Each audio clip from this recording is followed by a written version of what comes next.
নমস্কার বন্ধুরা, পূর্ণিমা দাস কিচেনে আপনাদের সবাইকে স্বাগতম। এখানে নিয়েছি আমি 10 টাকার সোয়াবিন। আমি সোয়াবিনটা কিন্তু ঠান্ডা জলে ভিজিয়ে রেখেছি কিছুক্ষণ, তারপর হাত দিয়ে চেপে চেপে নিয়েছি। এই দেখুন একদম নরম হয়ে গেছে, একটুও জল বেরোচ্ছে না। তো আমি আজকে যে রান্নাটা করব, এখানে নিয়েছি 10 টাকার সোয়াবিন, আগে বলে দিয়েছি। আর এখানে নিয়েছি আমি কিন্তু আলু, কাঁচা কলা কেটে নিয়েছি। আলু যেরকমভাবে কেটে নিয়েছি, কাঁচা কলা আমি সেরকমভাবে কেটে নিয়েছি। তো আমি সোয়াবিন দিয়ে আলু কাঁচা কলা আমি রসা করব। তো কিভাবে বানাচ্ছি নিরামিষভাবে সেটা দেখাবো। কড়াই চাপিয়ে দিয়েছি, রান্না করব।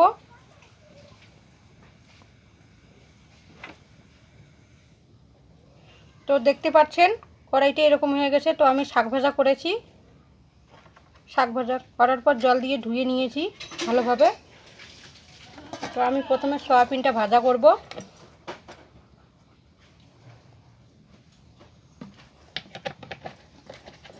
দশ টাকার সয়াবিন নিয়েছি যেহেতু, তো আমি অল্প করে তেল দিয়েছি।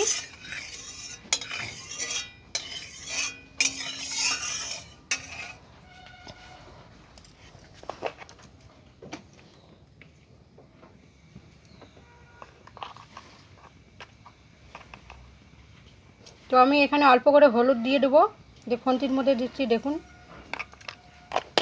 হলুদ দিয়ে সয়াবিনটা ভাজা করলে সয়াবিনটা খুব ভালো হয় ভাজা।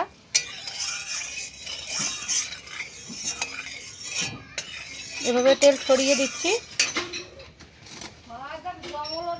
সয়াবিনটা ঢেলে দিচ্ছি এখন।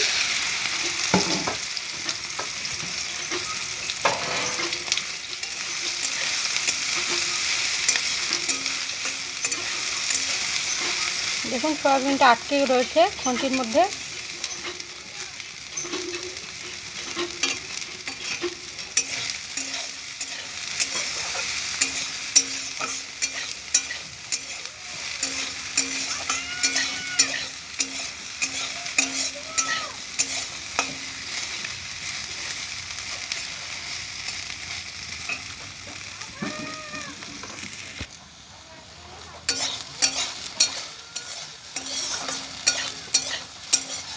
তো আমার সয়াবিন ভাজাটা হয়ে গেছে, বেশি ভাজবো না।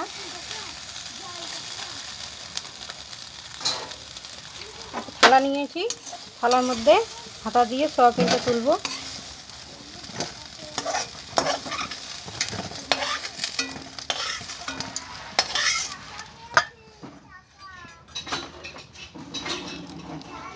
এখন একটা তেজপাতা, শুকনো লঙ্কা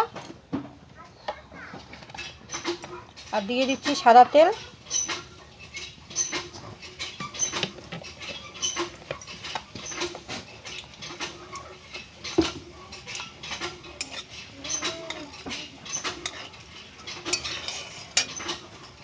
আর এখন দিয়ে দিচ্ছি পাঁচফোড়ন।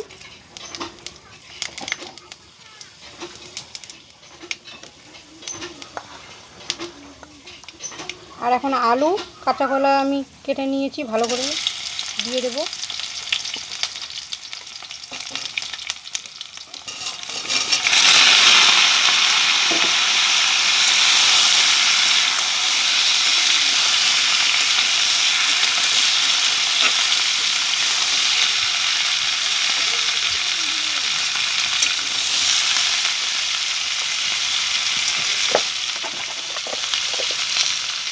এখন আমি দিয়ে দিচ্ছি হাফ চা চামচ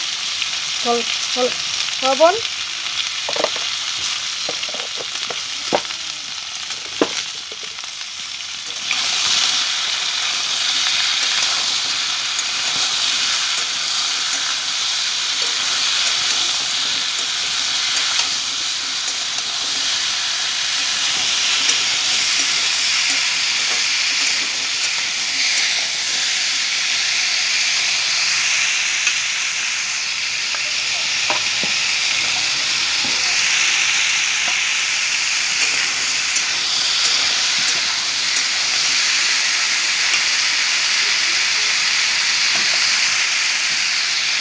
তো আমি একটা থালা নিয়েছি, আমি এখন ঢেকে দেবো কিছুক্ষণ। তো আমি এখানে আদা, পাকা লঙ্কা আমি নিয়েছি, এগুলো কিন্তু আমি ভালো করে জল দিয়ে ধুয়ে নিয়েছি। এগুলো এখন আমি মিক্সার জারে পেস্ট করে নেব। এখন আমি থালাটা নামিয়ে নেব।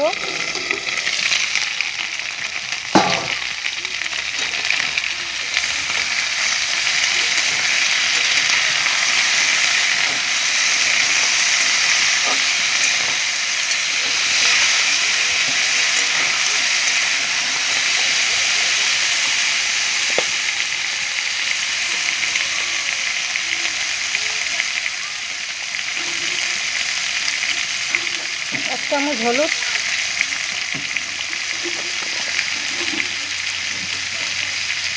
আমি যে মিক্সার জারের যে মশলাটা করেছি ঢেলে দেবো। তো এখানে আমি আদা, জিরে, লঙ্কা পেস্ট করে নিয়েছি।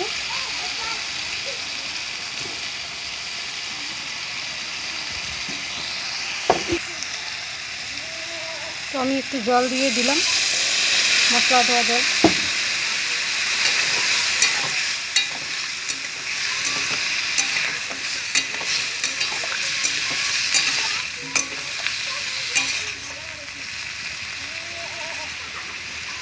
এখন আমি 1 মিনিটের জন্য ঢেকে রাখবো থালা দিয়ে।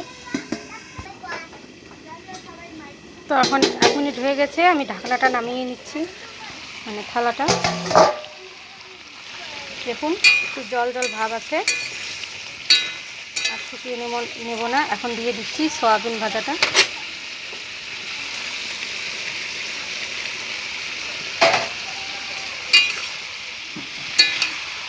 আগে যেহেতু একটু ভাজা ভাজা করেছি আলু, কাঁচা কলা, তো এখন আর ভাজা ভাজা করব না, নাহলে খেতে ভালো লাগবে না।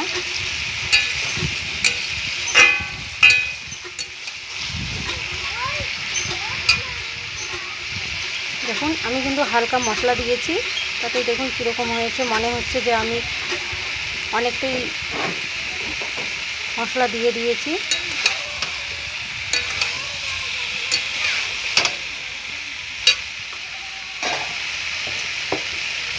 এখানে আমি 1 মগ জল নিয়েছি, জলটা দিয়ে দেবো।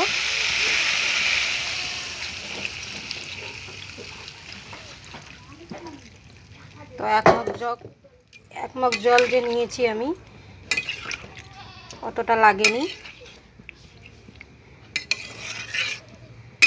রসা করব যেহেতু, তাই একটু জল রেখে দিয়েছি।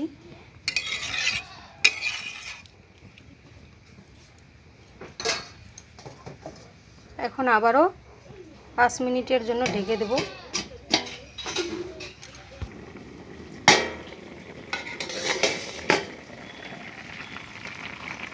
তো বন্ধুরা দেখুন তরকারিটা কীরকম হয়েছে।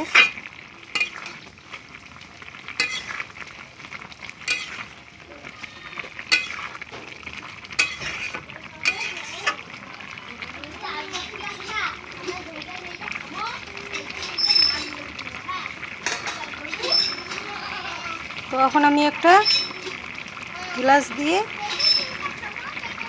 2-3টে আলু থেতলে দেব। তো বন্ধুরা আমি গ্লাস দিয়ে থেতলে দিয়েছি 2-1টা আলু।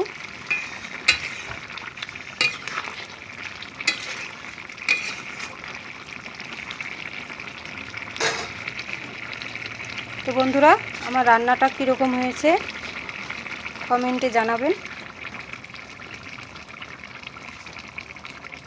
আর যদি ভালো লাগে তবে লাইক, কমেন্ট, সাবস্ক্রাইব করবেন। ধন্যবাদ।